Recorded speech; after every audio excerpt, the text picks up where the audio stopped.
ತುಮಕೂರಿಗೆ ಒಂದು transport ಕನೆಕ್ಟಿವಿಟಿನ extend ಮಾಡಬೇಕು ಅಂತ ಪ್ಲಾನ್ನ ಹೇಳಿದಾಗ ತುಂಬ ಜನ ಬೇಕಾ ಅಂತ ಹೇಳ್ತಾ ಇದ್ರು.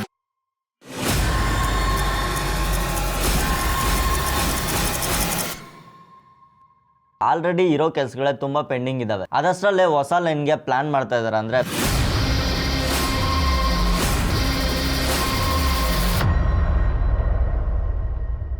ಮೈಸೂರು, ಹುಬ್ಳಿ, ದಾವಣಗೆರೆ ಈ ರೀತಿಯಾದಂಥ ಸಿಟಿಗಳಲ್ಲಿ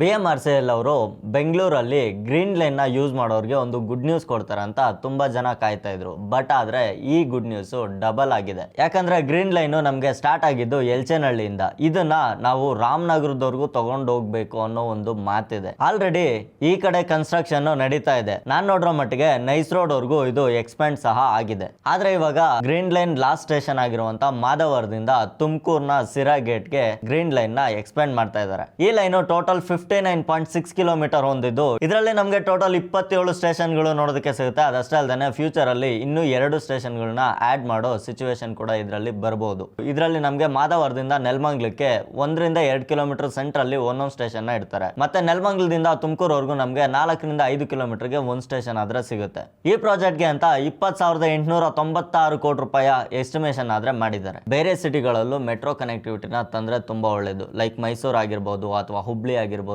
ಅಥವಾ ದಾವಣಗೆರೆ ಈ ರೀತಿಯಾದಂತಹ ಸಿಟಿಗಳಲ್ಲಿ. ಸೊ ಇದೇ ಪ್ರಾಜೆಕ್ಟ್ ನ ಫಸ್ಟ್ ಟ್ರಯಲ್ ತುಮಕೂರು ಮೇಲೆನೆ ನಡೀತಾ ಇದೆ. ತುಮಕೂರಲ್ಲಿ ನಮಗೆ ಎಕ್ಸ್ಟ್ರಾ 3 ಲೈನ್ಗಳು ತುಮಕೂರು ಒಳಗಡೆನೆ ಓಡಾಡೋದಕ್ಕೆ ಪ್ಲಾನ್ ಮಾಡ್ತಾ ಇದ್ದಾರೆ. ನಮ್ಮ ಮೆಟ್ರೋದಲ್ಲಿ ಇರುವಂತಹ ಎಲ್ಲಾ ಟ್ರೈನ್ಗಳು ಆವರೇಜ್ 34 ಕಿಲೋಮೀಟರ್ ಸ್ಪೀಡ್ ನಾದ್ರೆ ಪರ್ ಅವರ್ ಕವರ್ ಮಾಡ್ತಾ ಇದೆ. 34 ಕಿಲೋಮೀಟರ್ ಸ್ಪೀಡ್ ಕಮ್ಮಿ ಅಂತ ನಿಮ್ಗೆ ಅನ್ಸ್ಬೋದು. ನಮ್ಗೆ ತುಮಕೂರು 60 ಕಿಲೋಮೀಟರ್ಸ್ ಡಿಸ್ಟೆನ್ಸ್ ಆಗಿರೋದ್ರಿಂದ ಬಸ್ ಮತ್ತೆ ಟ್ರೈನ್ ಗೆ ಕಂಪೇರ್ ಮಾಡ್ಕೊಂಡ್ರೆ ಸೇಮ್ ಟೈಮ್ ಅಲ್ಲಿ ನಾವು 60 ಕಿಲೋಮೀಟರ್ ನ ಒಂದು 2 ಅವರ್ಸ್ ಅಲ್ಲಿ ರೀಚ್ ಆಗಬಹುದು. ಅದಷ್ಟೇ ಅಲ್ಲದೆ ಬೆಂಗಳೂರಿಂದ ತುಮಕೂರಿಗೆ ಟ್ರೈನ್ ಅಲ್ಲಿ ಓಡಾಡುವಂತ ಜನಸಂಖ್ಯೆ ತುಂಬಾ ಜಾಸ್ತಿ ಆಗಿರೋ ಕಾರಣ ಸೌತ್ ವೆಸ್ಟ್ ರೈಲ್ವೇಸ್ ಅವರು 3,500 ಕೋಟಿ ರೂಪಾಯಿನ ಒಂದು ಪ್ರಾಜೆಕ್ಟ್ ಅಲ್ಲಿ ಇವಾಗಿರೋ ಲೈನ್ಗಳನ್ನ ಇನ್ನೂ 4 ಟೈಮ್ಸ್ ಬೆಟರ್ ಮಾಡಬೇಕು ಅಂತ ಪ್ಲಾನ್ ಮಾಡ್ತಾ ಇದ್ದಾರೆ. ಐ ಥಿಂಕ್ 2 ಇಯರ್ಸ್ ಹಿಂದೆ ಜಿ ಪರಮೇಶ್ವರ್ ಅವರು ತುಮಕೂರಿನ ಉಸ್ತುವಾರಿ ಸಚಿವರು ಆಗಿರ್ತಾರೆ. ಇವರು ಈ ತರ ತುಮಕೂರಿಗೆ ಒಂದು ಟ್ರಾನ್ಸ್ಪೋರ್ಟ್ ಕನೆಕ್ಟಿವಿಟಿನ ಸ್ವಲ್ಪ ಎಕ್ಸ್ಟೆಂಡ್ ಮಾಡಬೇಕು ಅಂತ ಪ್ಲಾನ್ನ ಹೇಳಿದಾಗ ತುಂಬಾ ಜನ ಬೇಕಾ ಅಂತ ಹೇಳ್ತಾ ಇದ್ರು. ಬಟ್ ಆದ್ರೆ ಇದು ಇವಾಗ ನೆಸೆಸಿಟಿ ಅಂತ ಎಲ್ರಿಗೂ ಅನ್ಸಿದೆ. ಸೊ ಫ್ಯೂಚರ್ ಪ್ಲಾನಿಂಗ್ ಅಂದ್ರೆ ಈ ತರ ಇರಬೇಕು. 2 ಇಯರ್ಸ್ ಮುಂಚೆನೆ ಇದನ್ನ ಸ್ಟಾರ್ಟ್ ಮಾಡಿದ್ದಿದ್ರೆ ಇಷ್ಟೊತ್ತಿಗೆ ಕನೆಕ್ಟಿವಿಟಿ ಇನ್ನೂ ತುಂಬಾ ಬೆಟರ್ ಆಗ್ತಿತ್ತು ಅಂತ ನನ್ನ ಒಂದು ಒಪಿನಿಯನ್. ಈ ಹೊಸ ಲೈನ್ ಗ್ರೀನ್ ಲೈನ್ ನ ಎಕ್ಸ್ಟೆನ್ಷನ್ ಪಾರ್ಟ್ ಏನಿದೆ ಇದಕ್ಕೆ BMRCL ಅವರು ಬಿಡ್ಡಿಂಗ್ ನ ಕರೀತಾ ಇದ್ದಾರೆ. ಅದು ಕೂಡ ಬಿಡ್ ಮಾಡೋರಿಗೆ ಜಸ್ಟ್ 1 ವೀಕ್ ಟೈಮ್ ಕೊಟ್ಟಿದ್ದಾರೆ ಅಷ್ಟೇ. ಈ ಬಿಡ್ಡಿಂಗ್ ಪ್ರೊಸೆಸ್ ನವೆಂಬರ್ 21ನೇ ತಾರೀಕಿಂದ ಸ್ಟಾರ್ಟ್ ಆಗ್ತಾ ಇದ್ದು ಜಸ್ಟ್ 1 ವಾರದಲ್ಲಿ ಕ್ಲೋಸ್ ಆಗುತ್ತೆ. ಇದಾದ್ಮೇಲೆ ಬಿಡ್ಡಿಂಗ್ ಅಲ್ಲಿ ಏನಾದ್ರು ಸರಿಯಾಗಿ ಹೊಂದಿಲ್ಲ, ಓಕೆ ಆಗಿಲ್ಲ ಡೀಲ್ ಅಂದ್ರೆ ನೆಕ್ಸ್ಟ್ 5 ತಿಂಗಳಾದ್ಮೇಲೆ ಮತ್ತೆ ಈ ಬಿಡ್ಡಿಂಗ್ ನ ಓಪನ್ ಮಾಡ್ತಾರೆ. ಸೊ ರೂಮರ್ಸ್ ಪ್ರಕಾರ ಮಾಧವರದಿಂದ ನೆಲಮಂಗಲದವರೆಗೂ ನಮಗೆ ಅಂಡರ್ ಪಾಸ್ ಮಾಡೋದಂತೂ 100% ಆಗೋದಿಲ್ಲ. ಯಾಕಂದ್ರೆ ಇಲ್ಲಿ ಆಲ್ರೆಡಿ ನಮಗೆ ಎಲಿವೇಟೆಡ್ ಮೆಟ್ರೋ ಸ್ಟೇಷನ್ಗಳು ಇರೋದ್ರಿಂದ ಅದನ್ನೇ ಕಂಟಿನ್ಯೂ ಮಾಡ್ಕೊಂಡು ಹೋಗ್ಬೇಕಾಗುತ್ತೆ. ನೆಲಮಂಗಲ ಆದ್ಮೇಲೂ ಸಹ ನಮಗೆ ತುಮಕೂರವರೆಗೂ ಅಂಡರ್ ಗ್ರೌಂಡ್ನ ಮೆಟ್ರೋ ಸ್ಟೇಷನ್ಗಳನ್ನ ಅಥವಾ ಅಂಡರ್ ಗ್ರೌಂಡ್ ಮೆಟ್ರೋ ಲೈನ್ಸ್ನ ಹಾಕೋದಕ್ಕಂತೂ ಖಂಡಿತ ಸಾಧ್ಯ ಇಲ್ಲ. ಸೊ ಸಾಧ್ಯ ಇಲ್ಲ ಅನ್ನೋದಕ್ಕಿಂತ ಇಲ್ಲಿ ಎಲಿವೇಟೆಡ್ ಮೆಟ್ರೋ ಸ್ಟೇಷನ್ಗಳನ್ನು ಮಾಡಿದ್ರೇ ತುಂಬ ಬೆಟರ್ ಆಗುತ್ತೆ ಅನ್ಸುತ್ತೆ. ಯಾಕಂದರೆ ಆ ರೋಡ್ ಬಂದ್ಬಿಟ್ಟು ತುಂಬ ಬ್ಯುಸಿಯಾಗಿರುವಂಥ ರೋಡು. ನ್ಯಾಷನಲ್ ಹೈವೇ ಏನಿದೆ ಆ ಲೈನ್ನ ಬಿಟ್ಟು ಪಕ್ಕದ ಜಮೀನುಗಳನ್ನು ಪರ್ಚೇಸ್ ಮಾಡಿ ಅಲ್ಲಿಂದ ಮೆಟ್ರೋ ಲೈನ್ ಹಾಕೊಂಡು ಹೋಗ್ಬೇಕಾಗುತ್ತೆ.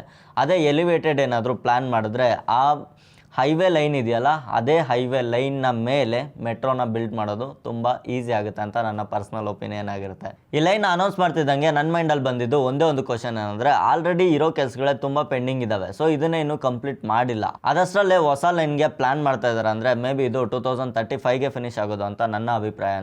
ಯಾಕಂದರೆ ನಮಗೆ ಮೇನ್ ಇಂಪಾರ್ಟೆಂಟ್ ಆಗಿ ಏರ್ಪೋರ್ಟ್ ಆ್ಯಂಡ್ ರೈಲ್ವೆ ಸ್ಟೇಷನ್ಸ್ಗೆ ಮಸ್ಟ್ ಆ್ಯಂಡ್ ಶುಡ್ ಕನೆಕ್ಟಿವಿಟಿ ಇರಲೇಬೇಕು. KR ಪುರಮು, ಇನ್ನೊಂದು SMVT, ಇನ್ನೊಂದು ಯಶವಂತಪುರ, ಇನ್ನೊಂದು ಮೆಜೆಸ್ಟಿಕ್. ಈ ಲೈನ್ಗಳಲ್ಲಿ ಅತಿ ಹೆಚ್ಚು ಮೆಟ್ರೋನ ಕನ್ಸ್ಯೂಮ್ ಮಾಡ್ತಾ ಇರೋದು ಮೆಜೆಸ್ಟಿಕ್ ಮತ್ತು ಯಶವಂತಪುರದ 2 ಮೆಟ್ರೋ ಸ್ಟೇಷನ್ಗಳು. ಯಾಕಂದರೆ SMVT ಮತ್ತು KR ಪುರಂನ ಮೆಟ್ರೋ ಸ್ಟೇಷನ್ಗಳಿಗೆ ಕನೆಕ್ಟಿವಿಟಿ ಅಷ್ಟು ಈಸಿಯಾಗಿಲ್ಲ. ಯಾಕಂದರೆ HSR ಲೇಔಟು, ಎಲೆಕ್ಟ್ರಾನಿಕ್ ಸಿಟಿ, ಅಗ್ರ, ಬೊಮ್ಮನಹಳ್ಳಿ ಈ ಏರಿಯಾಗಳಲ್ಲಿ ತುಂಬ ಜನ ಟ್ರಾವೆಲ್ ಮಾಡೋರು ಇರ್ತಾರೆ. ಸೊ ಇವ್ರಿಗೆ ರೈಲ್ನ ಕಮ್ಯುನಿಕೇಷನ್ನು ಅಷ್ಟು ಈಸಿಯಾಗಿಲ್ಲ.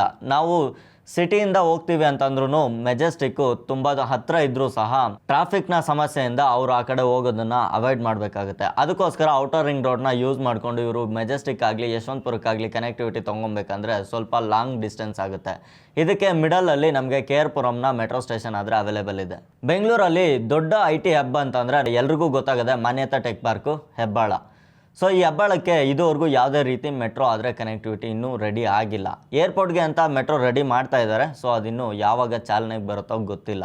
ಸೊ ಇದ್ರ ಬಗ್ಗೆ ನಿಮ್ಗೇನು ಅನ್ಸುತ್ತೆ ಅಂತ ನನಗೆ ಕಮೆಂಟ್ ಮಾಡಿ ತಿಳಿಸಿ. ನಿಮ್ಮ ಅಭಿಪ್ರಾಯದ ಪ್ರಕಾರ ಬೆಳ್ಳಂದೂರು ಲೈನು ದೇವನಹಳ್ಳಿ ಇಂಟರ್ನ್ಯಾಷನಲ್ ಏರ್ಪೋರ್ಟ್ಗೆ ಇರುವಂಥ ಲೈನು ಎಷ್ಟು ಬೇಗ ಓಪನ್ ಆದರೆ ಅಷ್ಟು ಬೇಗ ಒಳ್ಳೆಯದು ಅಂತ ಎಷ್ಟು ಜನಕ್ಕೆ ಅನಿಸುತ್ತೆ ಅಂತ ನನಗೆ ಕಮೆಂಟ್ ಮಾಡಿ. ಹೆಬ್ಬಾಳದಲ್ಲಿ ಇನ್ನೂ ಯಾಕೆ ಮೆಟ್ರೋ ಸ್ಟೇಷನ್ ಬಂದಿಲ್ಲ ಅಂತ ನಿಮ್ಮ ಅನಿಸಿಕೆ ಏನು, ಅದ್ರ ಬಗ್ಗೆ ನಿಮ್ಗೆ ಏನಾದ್ರು ಸ್ವಲ್ಪ ಡೀಟೇಲ್ಸ್ ಗೊತ್ತಿದ್ರೆ ನನಗೆ ಕಮೆಂಟ್ ಮಾಡಿ ತಿಳಿಸಿ. ಇದೇ ರೀತಿ ಇಂಟ್ರೆಸ್ಟಿಂಗ್ ವೀಡಿಯೋಸ್ಗೋಸ್ಕರ ನಮ್ಮ ಚಾನಲ್ಗೆ ಸಬ್ಸ್ಕ್ರೈಬ್ ಮಾಡ್ಕೊಂಡ್ರಿ. ನೆಕ್ಸ್ಟ್ ವೀಡಿಯೋದಲ್ಲಿ ಇನ್ನೊಂದು ಇಂಟ್ರೆಸ್ಟಿಂಗ್ ವೀಡಿಯೋ ಜೊತೆ ಅದ್ರ ಹೆಸರನ್ನ ಅಲ್ಲಿವರೆಗೂ ಟೇಕ್ ಕೇರ್, ಬಾಯ್.